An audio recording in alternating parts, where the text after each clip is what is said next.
ദോശയുടെ ചമ്മന്തി ഉണ്ടാക്കുന്ന വിധം: തേങ്ങ 1 കപ്പ്, 1 കഷ്ണം വെളുത്തുള്ളി, 3 പച്ചമുളക്, ഒരു 4 പീസ് ചെറിയ ഉള്ളി, ഒരു ചെറിയ പീസ് ഇഞ്ചി, 2 ടീസ്പൂൺ പൊട്ടുകടല, കടലപ്പരിപ്പല്ല, പൊട്ടുകടല, കുറച്ച് മല്ലിയില. ഇത്രയും നന്നായി അരയ്ക്കണം.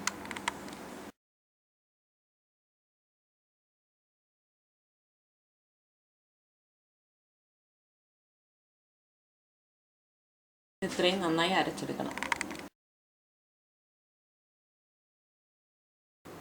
ആവശ്യത്തിന് ഉപ്പിടണം. ഉപ്പിട്ട് നല്ലതുപോലെ അരയ്ക്കണം.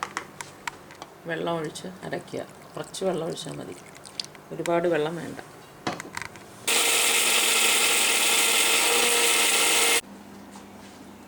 അരച്ച ഈ ചമ്മന്തിയിലേക്ക് 2 സ്പൂൺ തൈര് ചേർക്കുക. തൈര് ചേർത്ത് നല്ലതുപോലെ ഇളക്കി കൊടുക്കുക. ഈ ചമ്മന്തി നമ്മൾ അടുപ്പിൽ വയ്ക്കില്ല, താളിച്ച് ഇതിൻ്റെ മീതെ ഒഴിക്കത്തേ ഉള്ളൂ. നന്നായി ഇളക്കുക. അതിലേക്ക് താളിച്ചൊഴിക്കാൻ ആവശ്യത്തിന് എണ്ണ ഒഴിക്കുക. കടുകിടുക.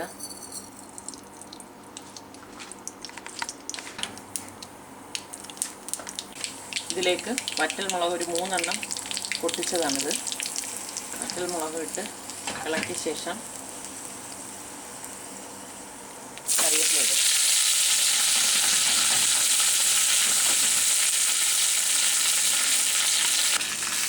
താളിച്ചത് ഇതിലേക്ക് ഒഴിക്കാം.